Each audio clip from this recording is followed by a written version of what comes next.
Well, the Chandler sponsorship is just a fantastic stepping stone for us. If you know a little bit about our history, we used to work with NorCal, then we worked with the Canes, which was a great organization, but in each case, we were a sister organization to those. But David Chandler, who owns Chandler Bats, and I've become friends, and he came to me and talked about him sponsoring our program, in essence, us becoming our own entity. So now we're aligned with obviously one of the top bat companies in the world. They're working with a lot of major leaguers, so the quality of the product that we're going to use is great. And then the same quality applies to what David's trying to do with his company and what we're trying to do with our organization. We want to be the best, so that the two entities are working closely to help each other. But it's a fantastic opportunity. Our kids absolutely love the fact that they're Chandler Baseball now.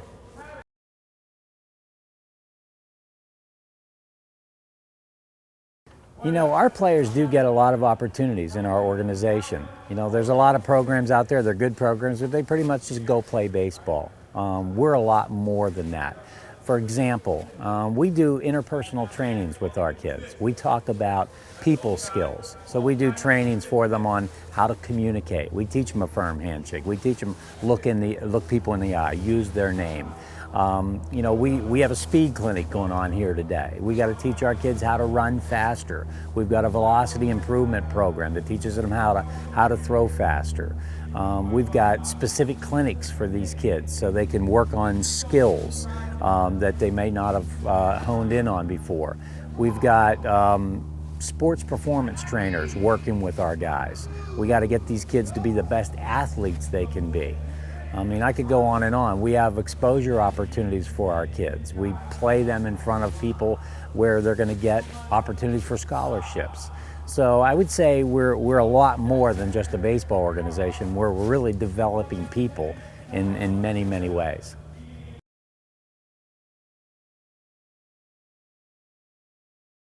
One of the big advantages I think our players get is they get to work with fantastic instructors, the coaches, the mentors that we have in our program. We take tremendous pride in who those guys are. They have to be absolute stand-up guys. They have to be great role models. So our players are influenced by tremendous people, whether it's baseball skills, whether it's performance training, whether it's speed training like Ed Lovelace, but they are getting information from great people. Our coaches, fantastic guys, we hold them to very, very high standards. So one of the things I can say for sure is if a player is playing in our organization, he's getting great instruction, great mentorship from our guys.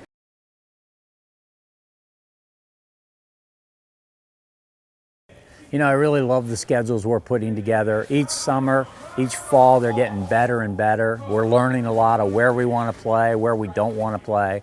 So I'll tell you the kind of things that we look for in when we put together the schedule. Number one, is it a competitive atmosphere? Are we playing really, really quality organizations and teams? If the answer is no, we get no interest, no satisfaction in beating up on anybody. That's not, I'd rather lose 2-1 than beat somebody 16-0. So quality competition.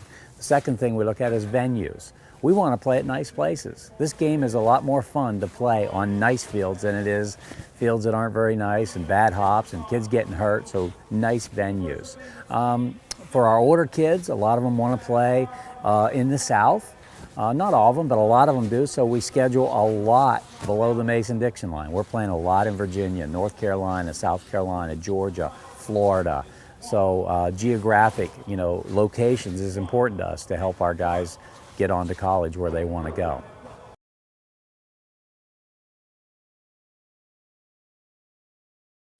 The goals that we have in our organization start with our players. We want to find quality kids, quality people that have a goal. Once we find them, we recruit them. We want to develop these kids. We want to work with them and help them become the best they can be. We want to help them achieve their goals. We ask people, what are your goals? What do you want to achieve? And if we know that and we believe it's possible, then we're going to go to work and help these kids get on to where they want to go. So the goals in the organization really have a lot to do with what our people want. We're finding people who want something, we're helping them and get it. As an organization overall, we want to be the best. I mean, people have different descriptions of what the best is, but the best for us is the best that we can possibly be. We want to do everything and say, you know what, we wouldn't know a better way of doing it. So as an organization, we set the standard and the bar very, very high, and we're gonna hit that.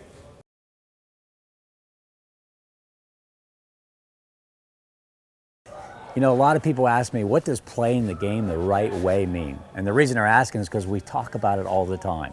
So to answer that question, you know, for our players to play the game the right way, the first thing it starts is with respect. Our motto is, it begins with respect. Respect for what? Respect for yourself, respect for your teammates, respect for your parents, respect for your coaches, respect for the umpires, respect for the other teams, the fans. Basically, everything is done with respect. That's number one. When we say playing the game the right way, we're talking about sprinting on and off the field. We're talking about being great teammates, picking your teammates up when they make a mistake. We're talking about calling the umpires sir, not blue. So there's a lot of things when we say play the game the right way, but basically, if you want to boil it down to it, it's all about respect.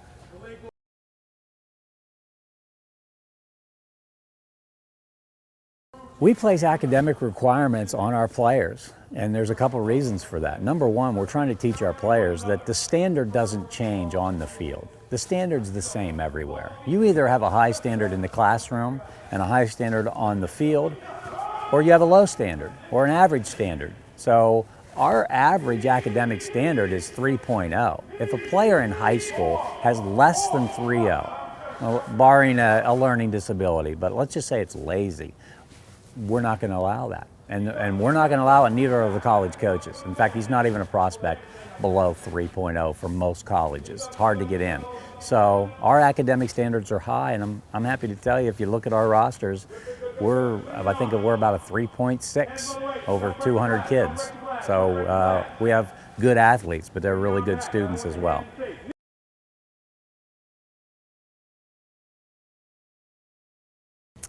Yeah, we have a tremendous sponsorship program in place, and basically the whole reason for that is we're trying to help people offset the costs of our program, which, by the way, are probably about half of what most other programs comparable to us are.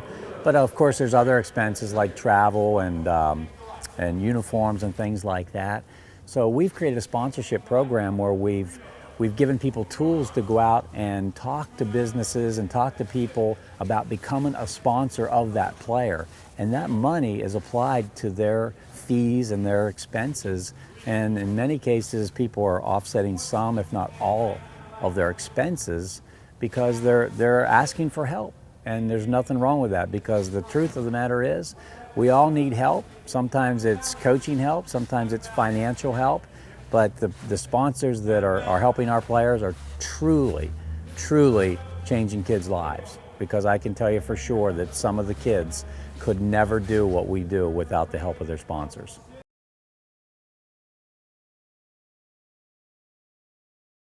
You know, the age players that we start with are actually about 11 years old, because every year now we're taking a team to Cooperstown. So we're looking at 11-year-olds and 12-year-olds for the Cooperstown team. And then certainly we're looking at 13 and 14-year-olds for our developmental league.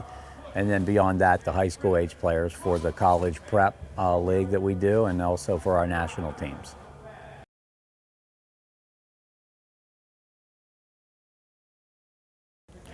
Our affiliate programs are truly one of the most exciting things for me. And the reason for that is because we've been able to go out and align ourselves with what we'll call regional programs. Regional programs are programs that are operating out of a relatively small geographic area, maybe 30, 40, 50 minutes, an hour. You know, that's where they get their players. And the reality for a lot of those type of programs is they have some really good players that don't get out of that area. They don't get the bigger exposure. So we're working with a lot of those programs, and where there are kids that need a bigger stage or a bigger opportunity, we're able to give them that opportunity, whereas before those kids wouldn't get it. The other thing is, for all the kids in our affiliated programs, they're getting access to all the things that we do. So for instance, today with a speed clinic with a world-class speed coach, we have kids here that don't play for Chandler, but they're playing in an affiliate program. They were invited here to participate in this speed clinic. So we share our resources, and everybody wins when we do that.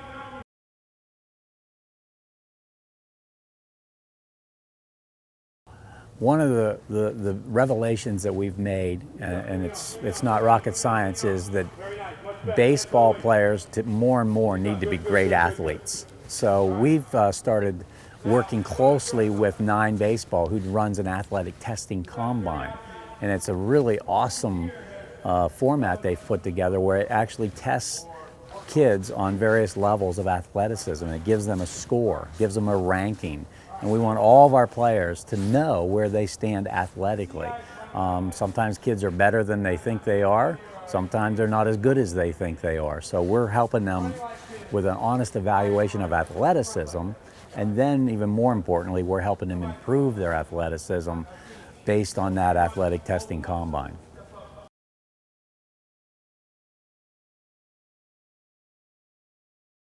Our organization just keeps getting bigger and bigger. It's not that we're really trying to make it bigger, but it seems like we're attracting a lot of people, so we're growing as an organization. And one of the challenges is always communication. But fortunately, we have fantastic people behind the scenes giving us tools to communicate. For example, we've built an online community just for our organization. So think of it like our own Facebook private community. So everything we do communication-wise is under that umbrella.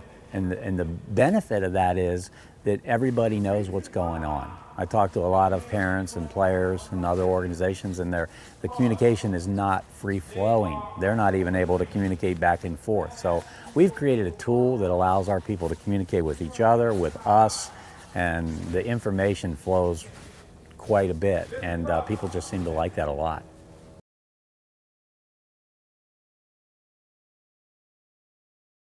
You know, when we're talking about success, just to be clear, we're not talking about wins and losses, although that's important. We're not talking about batting averages, ERAs. We're not talking about any of the things that a lot of people measure success by. When we're talking about success, we're talking about developing people. So we get a kid and we see him get better in baseball as a result of being in our program. That's successful. We helped him reach a higher level of his ability. As a person, we see a kid come in shy, introverted, doesn't shake your hand, doesn't look you in the eye, and when he's done, he's on the stage doing a little speech at our banquet, and we go, wow, where he was and where he is now, that's successful. When we see our kids getting scholarships in college, last year we had over 30 kids get scholarships. We saved them over $2.2 million as a result of our program, helping them to move on to college. That's successful. So, you know, we measure success in terms of enhancing people's lives, not wins and losses, not ERA.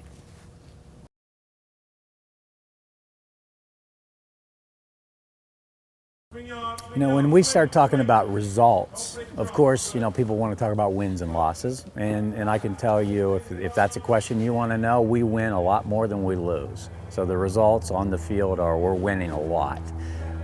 The results as far as scholarships are concerned, we're getting an inordinate amount of kids' scholarships as a result of what we're doing. As far as changing people's lives, the results of that have been very positive. We're seeing kids, quote unquote, drinking the Kool-Aid and getting the results of being a better person, being a better teammate, moving on and playing a higher level baseball than they thought they could. So the results across the board in our organization have been extremely, extremely good.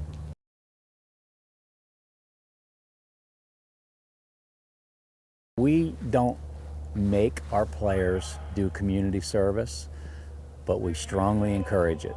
And it's not that hard because the type of people that are attracted to our organization, many of them are already doing community service. But we'll get kids that have never done anything, they've never really gotten involved in giving back, and we set up things for them to do, and it always benefits the organization we're giving back to, but it benefits the person too.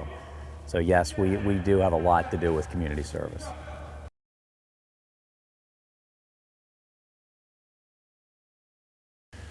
Our off season, well, in fact, we have a saying, there is no off season. Some people call it the on season. And the reason is because we believe that is where the biggest development takes place.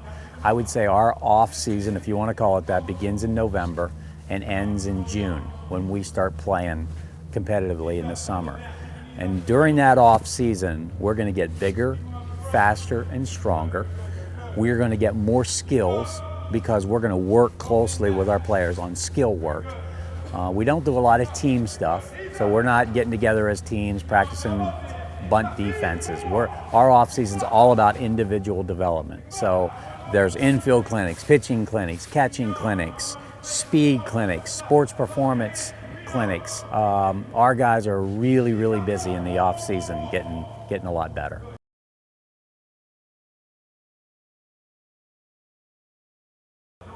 When a new player comes into our organization, the first thing we do, even before we make a commitment to them, is give them our player, parent, coach contract. And people are shocked at how much information we put in that. It's basically laying it all out. Here's who we are, here's what we do, here's how we do it. If you're okay with this, come on board. And if you're not okay with this, let's stop right now because this isn't going to work real well for you. So it's a contract that really spells out everything that somebody will be asked to do, the standards they'll be kept, the things they will be allowed to do, the things they won't be allowed to do. So it's an extensive agreement that we put together, and what we found is people really appreciate it because they know what they're getting. There's no ambiguity about this contract at all.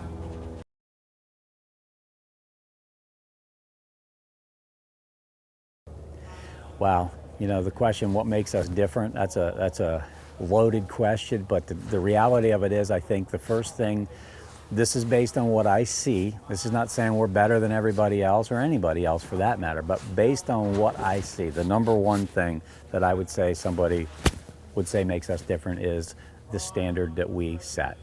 We set the bar really, really high. I tell our kids, if you want to play Division I baseball, then we're going to hold you accountable. We're going to treat you like a Division I athlete. Division I athletes have to take care of their bodies. Division I athletes have to be on time. If they miss the bus, they're gone. They don't wait for you. So we hold them accountable. If we say we want you at the batting cage at 10 o'clock and you show up at 10:05, you don't play that day. If we say the curfew's 10:30 and I see you strolling through the hotel at 11:45, you don't play. So we set a standard very high. It's very clear of our standard, and then we hold kids to that standard. If we say we're going to hustle on the field, that doesn't mean jog. That means hustle. That means sprint. So we're going to say it, and then we're going to hold them accountable. And from what I see, I don't know what people are saying, but I don't see that standard being kept in a lot of other organizations. I see kids throwing helmets. I see kids swearing. We have a no profanity policy in our organization. I see kids throwing bats in other organizations. I see kids yelling back at umpires. I see parents, doing things that are, not very flattering. So the standards are not very high, obviously, somewhere else. But in our organization, very high standards, and we enforce them. That sets us apart.